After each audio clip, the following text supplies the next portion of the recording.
आँखों के दरमिया तू अब है इस तरह, ख्वाबों को भी जगह ना मिले। मैं तुम्हें भी कुछ नहीं बता सकता, सिर्फ इतना कह सकता हूँ, I love you। ये मौसम की बारिश, ये बारिश का पानी, ये पानी की बूंदे तुझे ही तो ढूंढे। ये मिलने की ख्वाहिश, ये ख्वाहिश पुरानी हो पूरी तुझी से मेरी। তো বন্ধুরা, বৃষ্টিতে তোমরা সবাই কেমন আছো জানিও। আমি জানি গরমও খুব পড়েছে। তো হ্যালো বন্ধুরা, welcome back to my YouTube channel. আশা করি তোমরা সবাই খুব ভালো আছো। বৃষ্টিতে ভিজতে সবারই ভালো লাগে। তো বৃষ্টিতে দেখলাম যে ছাদের উপর দেখো ডিসপোজাল গ্লাস পড়ে আছে, আরও অনেক কিছু পড়ে আছে। তোমাদের সাথে একটু একটু করে শেয়ার করছি। আসলে ব্যাপারটা হচ্ছে ছাদ তো সবার, আমরা যেহেতু ফ্ল্যাটে থাকি তো ছাদ তো সবার, কিন্তু জল জমে গেলে অবশ্যই জল লিকেজ হতে পারে। নিচে জল যদি অনেক দিন জমা থাকে আর উপরেরটা যদি পরিষ্কার না থাকে। দেখো ডিসপোজাল গ্লাস পড়েছিল, তারপরে এখানটায় দেখলাম উপরে পরিষ্কার করতে এসে যে লাইফ বয়ের প্যাকেটটা উপরে আছে। তো লাইফ বয়ের প্যাকেট এখানে কেন ফেলে রেখেছে জানি না। তো বাইরেরটা একটু তোমাদের সাথে শেয়ার করে নিচ্ছি। খুব ভালোই বৃষ্টি হচ্ছে, আর বৃষ্টিতে ভিজতে সত্যিকারে আমার খুবই ভালো লাগে। আমি অনেক ভিজেছিও, কিন্তু আশ্চর্যের ব্যাপার হলো যে আমি অনেক বছর মুম্বাইতে ছিলাম, মানে প্রায় 6-7 বছর তো হবেই।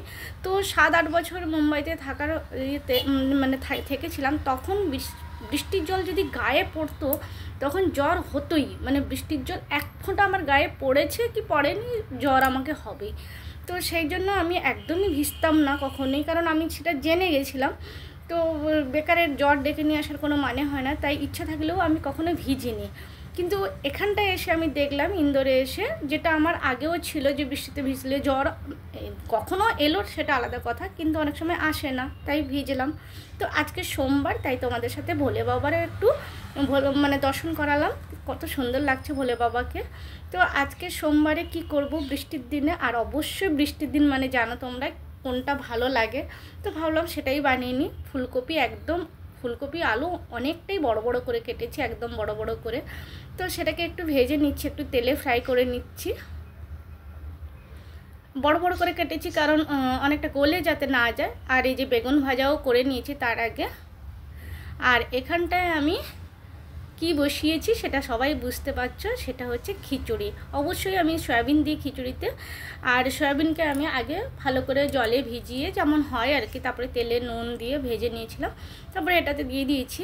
আর অবশ্যই সোনা মুগের ডাল আমি বলে রাখি, আমি কিন্তু বাড়ি গেছিলাম তখনই আমি নিয়ে এসেছিলাম সোনা মুগের ডাল। তো দুটো ডালের মধ্যে একটু ডিফারেন্স, আমার ছেলে জিজ্ঞাসা করলো যে দুটো ডালের মধ্যে ডিফারেন্স কী আছে।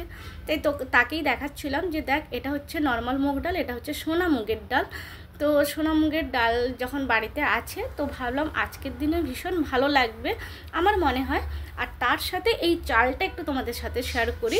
এই চালটা কিন্তু নর্মালি আমরা এরকম চালের খুদ ফুটানো খাই, যারা খুদ ফুটানো খেয়েছো তারা জানো। কিন্তু এটা হচ্ছে যে টুকরা বাসমতি। তো টুকরা বাসমতি এর কিন্তু মানে ফ্লেভারটাও সুন্দর। দেখো এটা হচ্ছে বড় বাসমতির চাল যেটা বিরিয়ানি বানায়, আর এটা হচ্ছে টুকরা বাসমতি। তো বাসমতির চালের মানে একটা গন্ধ তো থাকেই, খুব সুন্দর লাগে। তো প্রথমবার আমি টুকরা বাসমতি আর সোনা মুগের ডাল দিয়ে আমি খিচুড়ি বানাচ্ছি, কেমন লাগবে জানি না। তো আলু আর ফুলকপি আমি ভেজে এটাতে দিয়ে দিয়েছি, আর একটু মানে ভালো করেই ভেজে নিয়েছি যাতে একটু ফুলকপিটা মোটামুটি গলে না যায়, সেরকম টাইমেই আমি দিয়েছি। তো এবারে আমি মশলাটা কষে নিলাম, মানে আর সেটা তোমাদের সাথে শেয়ার করিনি কারণ মানে শেয়ার করতে তোমরা সবাই জানো, ওটাকে বেকারে শেয়ার করে আমি মানে আর ভিডিওটাকে বড় করতে চাইলাম না। আর নিরামিষে যখন হচ্ছে অবশ্যই তো পেঁয়াজ রসুন দেওয়া হবে না, তো সেই জন্য মশলাটা আমি কষে নিয়ে এবার দু সাইডে মানে এই ডেকচিতে আমি বানাচ্ছিলাম, কিন্তু ডেকচিতে না মানে অনেকটা বেশি হয়ে গেছিলো। তো বেশি হয়ে গেছিলো তাই উপচে উপচে পড়ছিল, সেই জন্য আমি আরেকটা কড়াইতে একটুখানি ঢেলে নিলাম যাতে মানে ভালোভাবে বানাতে পারি। যদিও বা অল্প করেই বানিয়েছি, কিন্তু তাও আমি একটু কড়াইতে নিয়ে নিলাম, নাড়াতেও সুবিধে হবে। তো আলু ফুলকপি দেখো আমার কিন্তু একদমই গলে যায়নি, কারণ আমি একটু বড় বড় করে কেটেছি আর এমন টাইমে দিয়েছি যাতে গলে না যায়। আর সত্যিকারে খুব সুন্দর হয়েছে, আমি নিজেও ভাবতে পারিনি যে সোনা মুগের ডাল আর টুকরা বাসমতি দিয়ে এত সুন্দর খেতে লাগবে। আর আমি নর্মালি না মানে টাইট এইরকম থিকনেসটাই পছন্দ করি, মানে একদম জলজলও থাকবে না আবার টাইটও থাকবে না। অনেকে টাইট খেতে পছন্দ করে, মানে খিচুড়িটা একদম টাইট টাইট হবে, আমার কিন্তু এইটাই ভালো লাগে। তো ওই জন্যই দেখো এবার তোমাদের সাথে ফাইনালি আমি দেখাচ্ছি যে কেমন হয়েছে দেখতেও খুব সুন্দর হয়েছে, আর এরকমই আমার ভালো লাগে। আর ঠান্ডা হওয়ার পর আরেকটু থিকনেস হয়ে গেছে। তো এখন আমি চাটনি আর বানালাম না, আচার আছে, আমগুড় আছে। তো আমগুড় খেতে আমি ভীষণই আমার ভালো লাগে, যদিও বা আমি আগে খেয়েছিলাম না, পরে কেউ একজন খাওয়াতে তারপরে আমি নিজেও বানালাম, খেতে ভালো লাগে এখন। তো ওই জন্য আমগুড়টা আমি খিচুড়ির সাথে খাবো বলেই রেখেছি। আর বেগুন ভাজা তো আছে, আর বেশি কিছু করলাম না। তো খিচুড়িটা মনে হচ্ছে আরও একবার বানাবো, নিশ্চয়ই বানাবো, কারণ এরকম খিচুড়ি বেশ ভালো লাগে। আর খিচুড়ি জিনিসটা এমন আমার মনে হয় যে বাড়ির সবাই একসাথে বসে খাওয়ার মজাটাই আলাদা, মানে একসাথে বসে খিচুড়ি খাবো সেটা বেশ ভালো লাগে, একা একা ভালো লাগে। আমি কিন্তু নিরামিষ খিচুড়িতে একটু ঘি আর একটু চিনি অবশ্যই দিয়েছি। তো বেগুন ভাজা আর তার সাথে খিচুড়ি আর একটু টমেটো চাটনি হলো ফাটাফাটি। তো যাই হোক, তোমাদের সাথে শেয়ার করলাম। আর বৃষ্টিতে কারা কারা ভেজো অবশ্যই আমাকে জানাও। আর তারপরে দেখো সন্ধে হয়ে এসছে, সন্ধেবেলা দারুণ একটা নাস্তা নিয়ে বসেছি, ফাটাফাটি যাকে বলে, চিড়ে ভাজা বাদাম দিয়ে। আবার কিন্তু আমাদের নারায়ণী বানিয়েছে চিড়ে ভাজা বাদাম টাদাম দিয়ে সমস্ত কিছু, আর তার সাথে চা, আর ছেলেরটা কিন্তু কফি, আগেই বলে রাখি ছেলের কাপে কিন্তু কফি। তো ওই জন্য একটা কাপের কালারটা একটু আলাদা, মানে কফির কালারটাই আলাদা।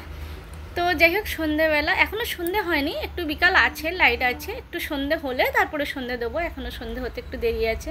তো ছেলে মজা করছে, সবাই একটা একটা করে বাদামই তুলে নিচ্ছে। আর আমরা প্রত্যেকে মানে কিছু হোক না হোক আগে একটা বাদাম মুখে দেবো, তারপরে খাওয়া শুরু করবো। এটা যেন একটা অভ্যেসে দাঁড়িয়ে যায় যে আগে একটা বাদাম নিয়ে নিই তারপরে। তো আমি চা সবসময় একটু কমই খাই। তো চলো এবার সন্ধে হয়ে গেছে, তো সন্ধেটা দিয়ে নিই।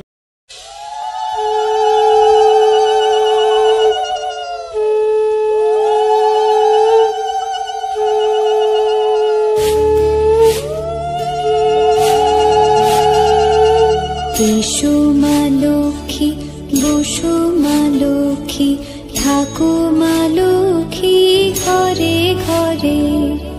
এসো মা লক্ষ্মী, বসো মা লক্ষ্মী, থাকো মা লক্ষ্মী ঘরে ঘরে।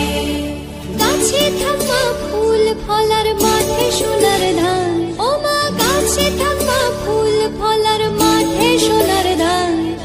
দুধে ভাতে বেঁচে থাক মা তোমার সন্তান, ও মা তোমার সন্তান। এসো